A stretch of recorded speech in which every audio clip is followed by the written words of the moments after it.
বিসমিল্লাহিররহমানিররহিম। আসসালামু আলাইকুম প্রিয় শিক্ষার্থীবৃন্দ, কেমন আছো তোমরা?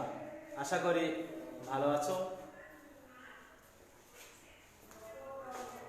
তাহলে শুরু করা যাক আজকের ক্লাস, অনলাইন ক্লাস 2020 জরিপ বিশ্বাস ডিগ্রি কলেজ, মোহাম্মদ আবুল হোসেন, সহকারী অধ্যাপক। আজকের আলোচনার বিষয় দ্বিতীয় অধ্যায়। আমরা গত ক্লাসে আলোচনা করেছি উপযোগ কাকে বলে, উপযোগের শ্রেণী অর্থাৎ মোট উপযোগ, প্রান্তিক উপযোগ। আজ আমরা আলোচনা করব ক্রমহ্রাসমান প্রান্তিক উপযোগ বিধি।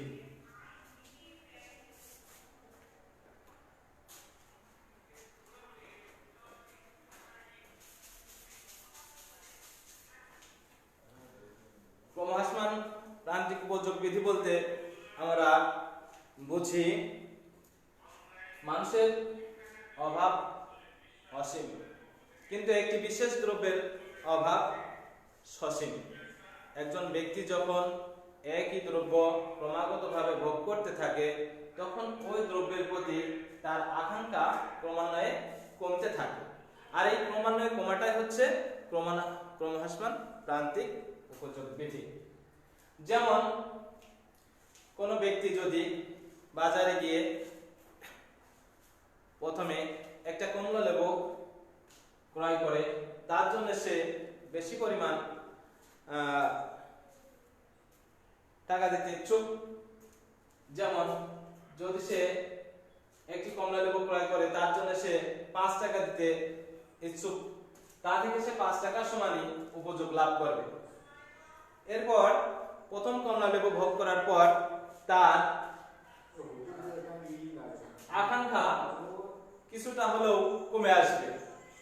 দ্বিতীয় কমলা লেবুর জন্য সে 4 টাকা দিতে ইচ্ছা পোষণ করবে। এভাবে দেখা যায় যে চতুর্থ কমলা লেবুর জন্য 3 টাকা, পঞ্চমের জন্য 2 টাকা, ষষ্ঠের জন্য 1 টাকা, এভাবে ক্রমান্বয়ে কমতে থাকে। এভাবে ক্রমান্বয়ে কমাটাই হচ্ছে ক্রমহ্রাসমান প্রান্তিক উপযোগ বিধি।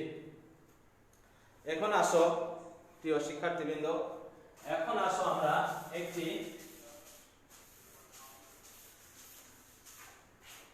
সারণীর মাধ্যমে বিষয়টি উপস্থাপন করি।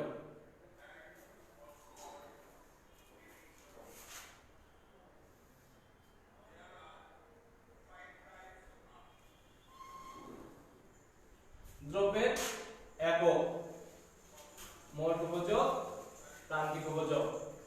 তাহলে দ্রব্যের একক, মোট উপযোগ,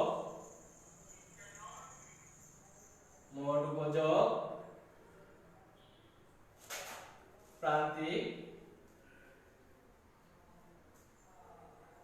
উপযোগ। তাহলে প্রথম একক অর্থাৎ প্রথম কমলা লেবু,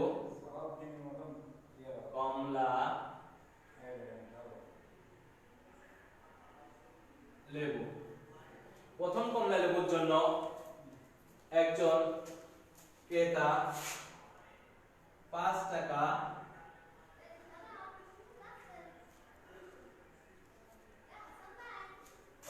দিতে ইচ্ছা পোষণ করে।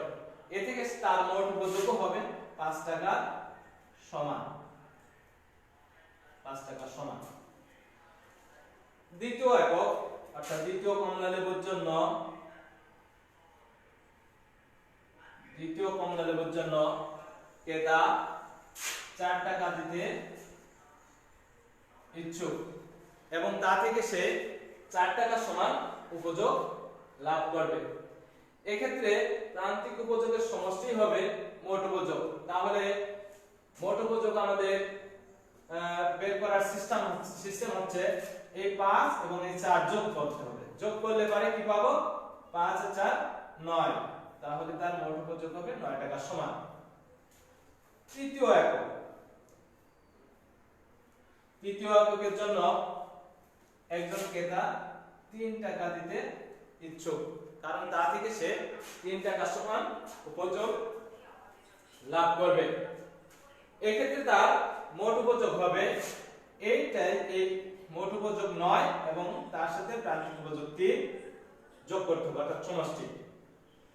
তাহলে 9 আর 3 যোগ করলে কত হবে? 12 টাকা সমান। চতুর্থ একক, চতুর্থ এককের জন্য বক্তা বা ক্রেতা সে 2 টাকা দিতে ইচ্ছা পোষণ করে, তা থেকে সে মোট উপযোগ লাভ করবে। তাহলে 12 আর 2 কত? 14 টাকা সমান। পঞ্চম একক, পঞ্চম এককের জন্য সে কি 1 টাকা দিতে ইচ্ছা পোষণ করে, তা থেকে সে মোট উপযোগ লাভ করবে কতটুকু? 14 আর 1 15 টাকা সমান। তাহলে তোমরা নিশ্চয় বুঝতে পারছো যে ক্রমহ্রাসমান প্রান্তিক উপযোগ বিধিটা কি। ক্রমহ্রাসমান প্রান্তিক উপযোগ বিধিটা হচ্ছে ক্রমান্বয়ে কমা, অর্থাৎ প্রথমত ছিল 5 টাকা, সে 5 টাকা সমান উপযোগ লাভ করছে। দ্বিতীয়ত 4 টাকা থেকে সে 4 টাকা সমান উপযোগ লাভ করছে। এভাবে 5 4 3 2 1 অর্থাৎ ক্রমান্বয়ে কমছে। এই ক্রমান্বয়ে কমাটাই হচ্ছে কি ক্রমহ্রাসমান প্রান্তিক উপযোগ বিধি।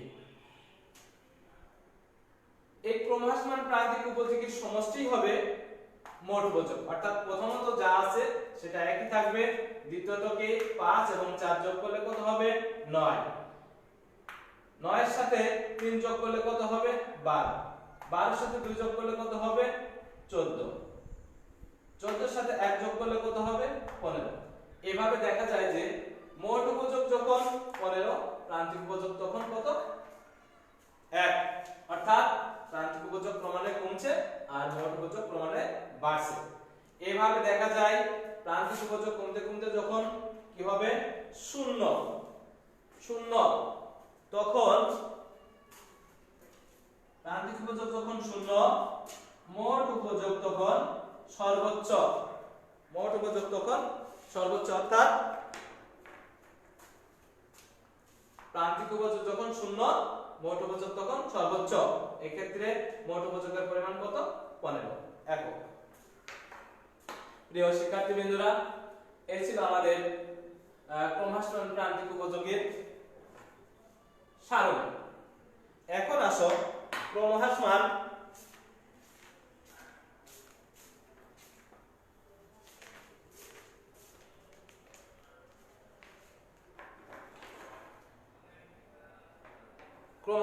প্রান্তিক উপযোগ বিধিটি রেখাচিত্রের সাহায্যে যদি আমরা উপস্থাপন করি তাহলে কি হয়?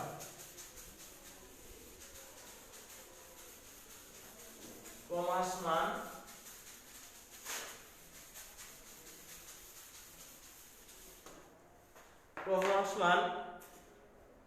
প্রান্তিক উপযোগ বিধি রেখাচিত্রের সাহায্যে যদি আমরা উপস্থাপন করি তাহলে দেখা যায়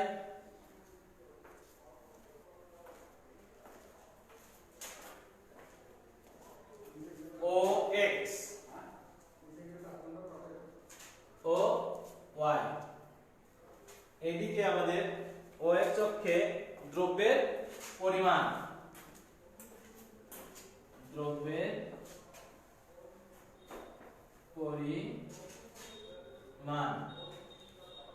আর OY অক্ষে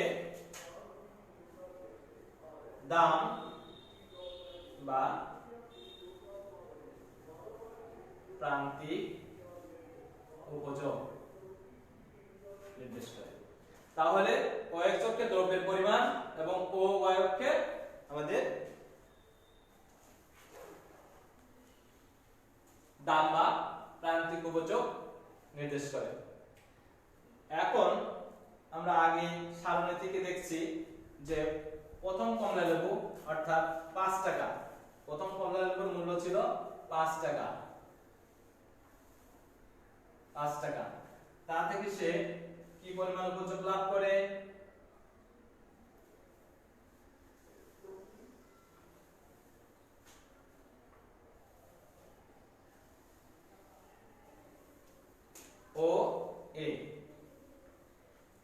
ওএ এককের জন্য সে 5 টাকা দিতে ইচ্ছুক, তা থেকে সে কি পরিমাণ উপযোগ লাভ করে? এ বি পরিমাণ, এ বি পরিমাণ। দ্বিতীয় এককের জন্য সে, অর্থাৎ দ্বিতীয় এককে এ বি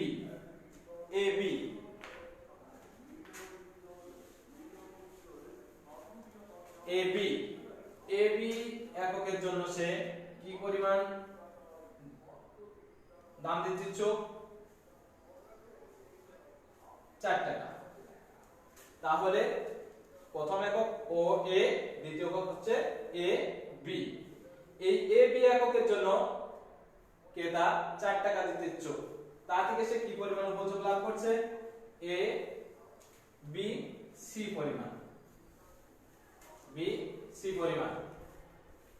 তৃতীয় এককে বি সি এককের জন্য ক্রেতা কি পরিমাণ দাম দিতে ইচ্ছুক? সি ডি পরিমাণ।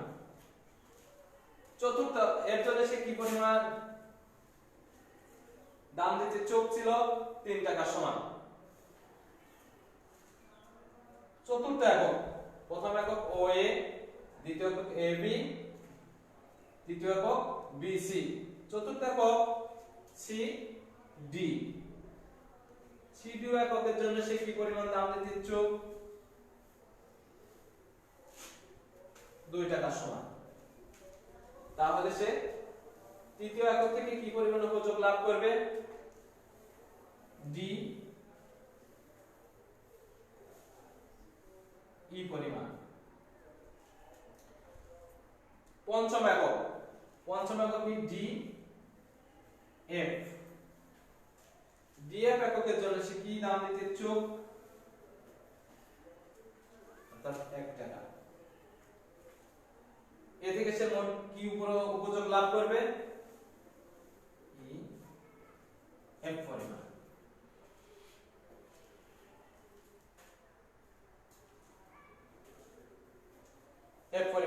তাহলে দেখা যায় যে কি প্রথম একক ও এর জন্য একজন ক্রেতা 5 টাকা দিতে ইচ্ছুক এবং তা থেকে সে কি পরিমাণ উপযোগ লাভ করে? এ বি পরিমাণ। দ্বিতীয় একক এ বি এককের জন্য একজন ক্রেতা কি পরিমাণ দাম দিতে ইচ্ছুক? 4 টাকা সমান এবং তা থেকে সে কি উপযোগ লাভ করবে? বি সি পরিমাণ। চতুর্থ একক সি ডি, তা থেকে সে কি পরিমাণ উপযোগ লাভ করবে? 2 টাকা সমান। অর্থাৎ এক্ষেত্রে প্রান্তিক উপযোগ হবে ডি ই। পঞ্চম একক ডি ই, তা থেকে সে কি পরিমাণ দাম দিতে ইচ্ছুক? 1 টাকা সমান এবং এটা থেকে সে উপযোগ লাভ করবে ই এফ পরিমাণ। এভাবে দেখা যায় যে B C D E F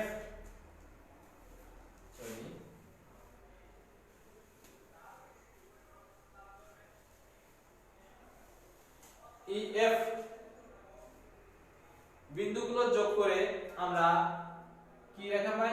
M U.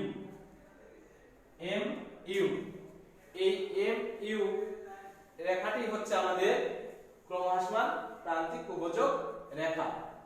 অর্থাৎ বি থেকে সি, সি থেকে ডি, ডি থেকে ই, ই থেকে এফ ক্রমান্বয়ে কমতে যখন আমাদের ওএক্স রেখায় এসে অবস্থান করবে তখন আমাদের প্রান্তিক উপযোগ হবে 0। যখন ওএক্স রেখার সাথে মিশে যাবে তখন হবে আমাদের 0 আর তখন মোট উপযোগ হবে সর্বোচ্চ। অর্থাৎ এম ইউ ক্রমহ্রাসমান প্রান্তিক উপযোগ রেখাটিকে প্রকাশ করা হয় এম ইউ দ্বারা। এম ইউ শব্দের অর্থ হচ্ছে মার্জিনাল ইউটিলিটি, অর্থাৎ ক্রমহ্রাসমান প্রান্তিক উপযোগ বিধি।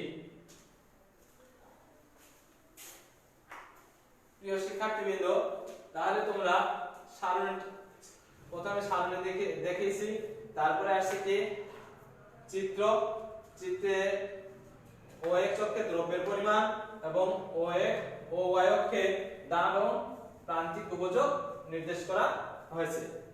তাহলে এখানে প্রথম একক অর্থাৎ প্রথম এককে ও এ, ওই এককের জন্য একজন ভোক্তা বা ক্রেতা কি পরিমাণ দাম দিতে ইচ্ছুক 5 টাকার সমান, এবং তা থেকে সে কি পরিমাণ উপযোগ লাভ করে এ বি পরিমাণ। দ্বিতীয় একক এ বি, এ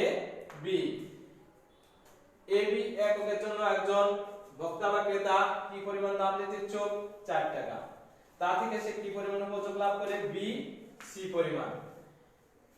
তৃতীয় একক বি সি এককের জন্য ভোক্তা কি পরিমাণ দাম দিতে ইচ্ছুক 3 টাকা, তা থেকে সে কি পরিমাণ উপযোগ লাভ করে সি ডি পরিমাণ।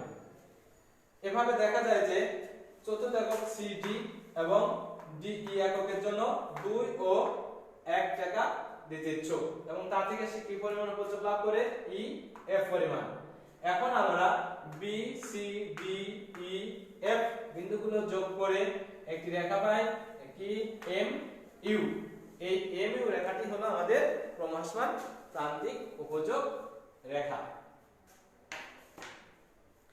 এবার আসো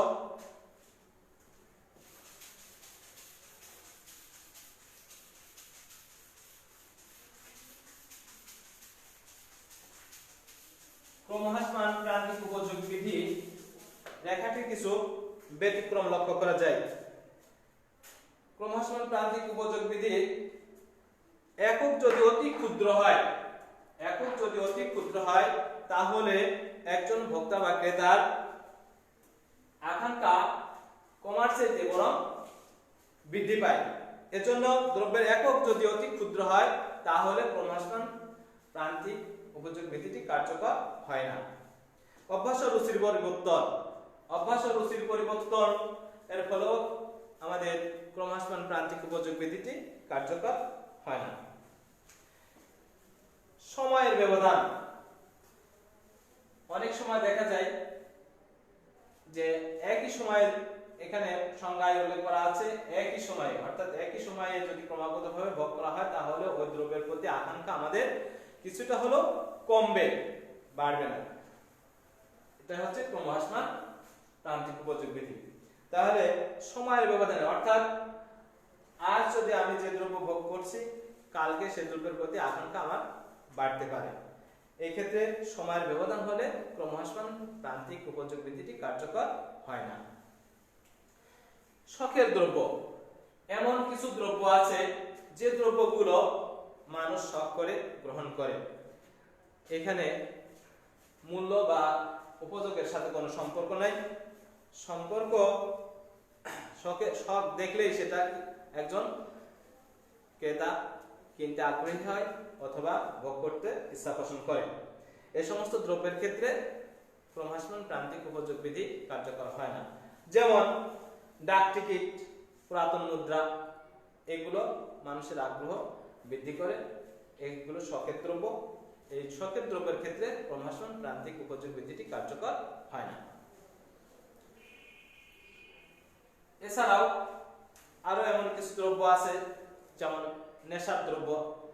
যে ব্যক্তি নেশাগ্রস্ত তাকে যত দেওয়া হয় ততই তার নেশা বৃদ্ধি পায়, কিন্তু আমাদের সূত্র হচ্ছে যে যত ভোগ করবে ক্রমান্বয়ে তার ভোগের পরিমাণটা ক্রমান্বয়ে কমতে থাকবে।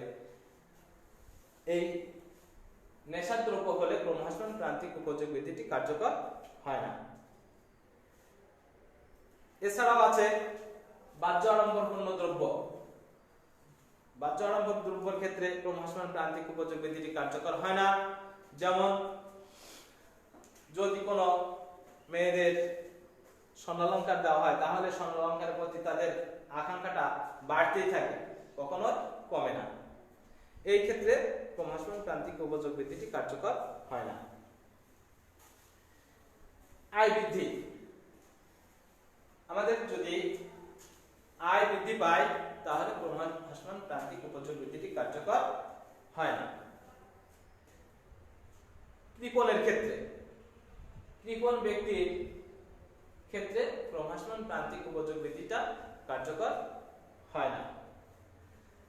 কারণ কৃপণ ব্যক্তির ধন লিপ্সার কোনো শেষ নেই। কৃপণ ব্যক্তিরা যতই অর্থ সংগ্রহ করে তার অর্থের প্রতি তাদের আগ্রহটা বরং বাড়তেই থাকে। এর জন্য কৃপণের ক্ষেত্রে ক্রমহ্রাসমান প্রান্তিক উপযোগ বিধিটি কার্যকর হয় না। এই ছিল আমাদের ক্রমহ্রাসমান প্রান্তিক উপযোগ বিধি। এরপরে আসছে চাহিদা। চাহিদা প্রথমে আমরা আলোচনা করব চাহিদা কি। চাহিদা অর্থাৎ চাহিদা শব্দের অর্থ হচ্ছে ডিমান্ড, ইংরেজি শব্দ ডিমান্ড। সাধারণত চাহিদা বলতে কোনো কিছু পাওয়ার ইচ্ছা বা আকাঙ্ক্ষাকেই বোঝায়, কিন্তু শুধু ইচ্ছা বা আকাঙ্ক্ষা থাকলেই অর্থনীতিতে চাহিদা বলা হয় না। যেমন একজন ভিক্ষুকের গাড়ি কেনার শখ থাকতে পারে, বাড়ি করার শখ থাকতে পারে, কিন্তু তার সামর্থ্য নাই, এক্ষেত্রে চাহিদা হবে না। অর্থাৎ অর্থনীতির চাহিদা বলতে কোনো ক্রেতার একটি নির্দিষ্ট দ্রব্য ক্রয় করার ইচ্ছা ও সামর্থ্যকে বোঝায়। চাহিদার তিনটি শর্ত আছে, সেই শর্তগুলো কি কি? প্রথম শর্ত, কোনো দ্রব্য ক্রয়ের ইচ্ছা।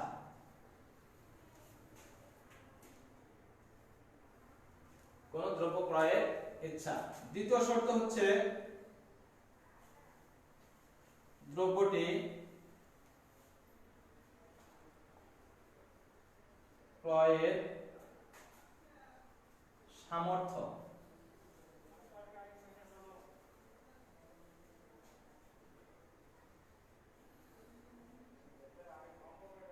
সামর্থ্য সামর্থ্য তাহলে প্রথমে কোন দ্রব্য ক্রয়ের ইচ্ছা থাকতে হবে, দ্রব্যটি ক্রয়ের সামর্থ্য থাকতে হবে। তৃতীয় শর্ত হচ্ছে দ্রব্যটি ক্রয়ের জন্য প্রয়োজনীয়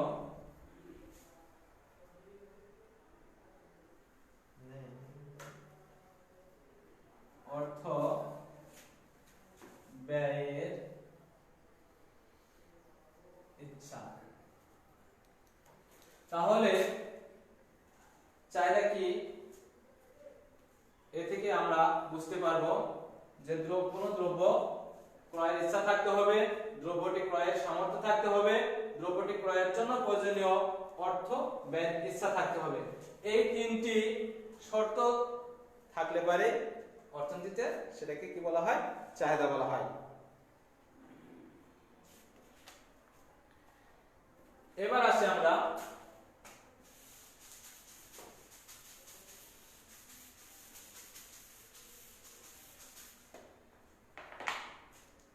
চাহিদা বিধি।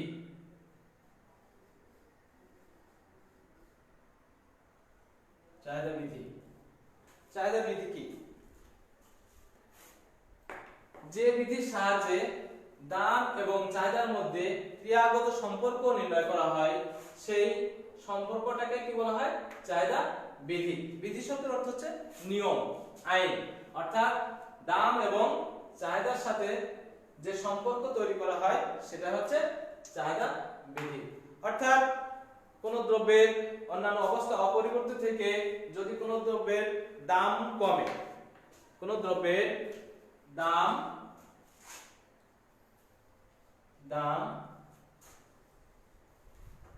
চাহিদা, যদি কোনো দ্রব্যের দাম কমে তাহলে তার চাহিদা কি হবে? বৃদ্ধি পাবে। বিপরীতভাবে যদি কোনো দ্রব্যের দাম বাড়ে তাহলে চাহিদার পরিমাণ কি হবে? কমবে। দাম বাড়া এবং কমার মধ্যে যে ক্রিয়াগত সম্পর্ক, এই সম্পর্কটাই হচ্ছে আমাদের চাহিদা বিধি। তাহলে তোমরা নিশ্চয়ই বুঝতে পেরেছো চাহিদা বিধি কি, অর্থাৎ চাহিদা বিধিটা সম্পূর্ণ দামের সাথে সম্পর্কিত। দাম এবং চাহিদার মধ্যে বিপরীত সম্পর্ক বিদ্যমান। কোন দ্রব্যের দাম যখন কমে চাহিদা তখন বৃদ্ধি পায়, দাম যখন বৃদ্ধি পায় চাহিদা তখন ক্রমান্বয়ে কমতে থাকে। এই দাম বাড়া এবং কমার মধ্যে যে ক্রিয়াগত সম্পর্ক, এই ক্রিয়াগত সম্পর্কটাই হচ্ছে আমাদের চাহিদা বিধি। এবার আমরা একটি সারণীর মাধ্যমে চাহিদা বিধিটি প্রকাশ করতে পারি।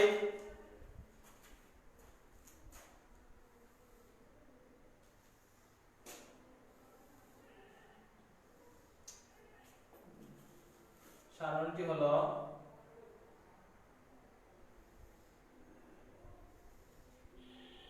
অর্থাৎ ক্রমিক দাম চাহিদা। তাহলে প্রথম দ্রব্য প্রথম এককের জন্য একজন ক্রেতা 20 টাকা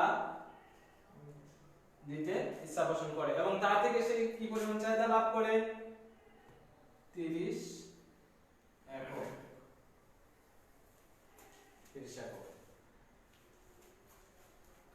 দ্বিতীয় এককের জন্য সে 15 টাকা দিতে ইচ্ছা পোষণ করে এবং তখন চাহিদার পরিমাণ কি হবে, দাম কমছে চাহিদা বাড়বে, অর্থাৎ 35 একক। দাম আরো কমে যখন 10 টাকা, তখন চাহিদার পরিমাণ বৃদ্ধি পেয়ে কত হবে, 40 একক। চতুর্থ বারে দাম আরো কমে যখন 5 টাকা, তখন সে 45 একক। অর্থাৎ আমরা যে বিষয়টি উপস্থাপন করছি সেটি হচ্ছে কি চাহিদা বিধি। চাহিদা বিধিটি কি, দাম এবং চাহিদার মধ্যে ক্রিয়াগত সম্পর্ক। এখানে প্রথম দ্রব্যের ক্ষেত্রে একজন ক্রেতা 20 টাকা দিতে রাজি আছে এবং তার থেকে সে 30 একক ভোগ করবে। দ্বিতীয়বারে সে কি 20 টাকার পরিবর্তে 15 টাকা, যখন দাম কমে 15 টাকা হয়েছে তখন তার চাহিদা বৃদ্ধি পেয়ে কত হয়েছে, 35 একক। তৃতীয়বারে দাম আরো কমে যখন 10 টাকা হয়েছে তখন চাহিদার পরিমাণ বৃদ্ধি পেয়ে 40 একক হয়েছে। চতুর্থবারে দাম আরো যখন কমছে তখন চাহিদার পরিমাণ বৃদ্ধি পেয়ে 45 একক হয়েছে। এভাবে দেখা যায় যে দাম কমছে চাহিদার পরিমাণ বৃদ্ধি পেয়েছে, দাম কমছে চাহিদার পরিমাণ বৃদ্ধি পেয়েছে। অর্থাৎ দাম প্রথমত ছিল 20 টাকা, দাম যখন কমে 15 টাকা হয়েছে তখন চাহিদার পরিমাণ 30 একক থেকে বৃদ্ধি পেয়ে কত হয়েছে, 35। এবার দাম আরো কমে যখন 15 টাকা থেকে 10 টাকা হয়েছে তখন চাহিদার পরিমাণ বৃদ্ধি পেয়ে কত হয়েছে, 40 একক হয়েছে। দাম আরো কমে যখন 10 টাকা থেকে 5 টাকা হয়েছে তখন চাহিদার পরিমাণ বৃদ্ধি পেয়ে 40 থেকে 45 একক হয়েছে। এই ছিল আমাদের চাহিদা বিধির সারণী। এরপরে আসছে চাহিদা বিধিকে যদি আমরা চিত্রের সাহায্যে উপস্থাপন করি তাহলে দেখা যায়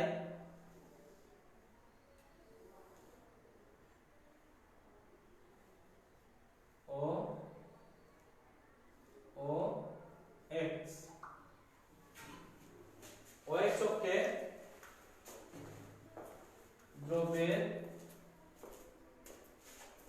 দ্রব্যের পরিমাণ, ও ওয়াই অক্ষে দাম বা চাহিদা নির্দেশ করে। তাহলে কোন দ্রব্যের দাম যখন ও পি তখন চাহিদার পরিমাণ কতটুকু, আমরা ওপি দামে চাহিদার পরিমাণ হচ্ছে ও এ। দাম যখন কমে OP1 তখন চাহিদার পরিমাণ বৃদ্ধি পেয়ে A1। তাহলে দেখা যায় দাম কমছে, চাহিদা বৃদ্ধি পেয়েছে। বিপরীতভাবে যদি আমরা ধরি তাহলে দাম যখন বৃদ্ধি পেয়েছে, চাহিদার পরিমাণ তখন কমে আসছে। এখন OP দামে A B বিন্দু যোগ করে আমরা কি পাই? D ড্যাশ রেখা পাই।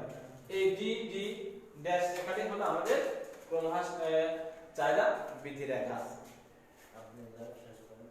চাহিদা বৃদ্ধিরও কিছু ব্যতিক্রম আছে।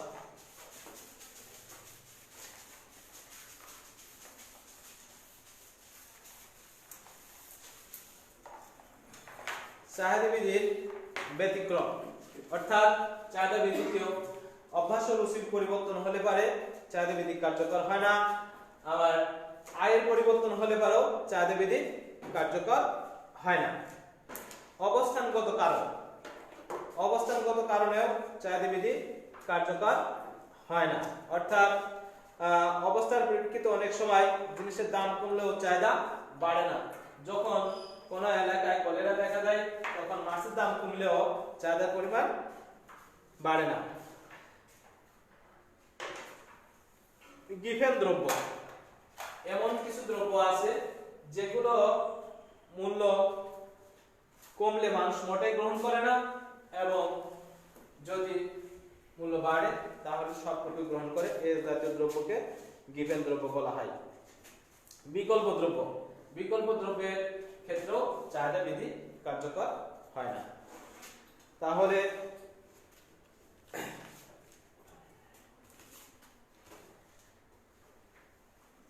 আজ এ পর্যন্তই। তোমরা অবশ্যই বাসায় বসে মনোযোগ সহকারে বারবার ক্লাসগুলো দেখবে। সমস্যা হলে আমার সাথে যোগাযোগ করবে। পরবর্তী ক্লাস করার আহ্বান রেখে শেষ করছি আজকের ক্লাস। ভালো থাকবে, বাসায় থাকবে, ঘরের বাইরে আসলে অবশ্যই মাস্ক ব্যবহার করবে। ধন্যবাদ সবাইকে।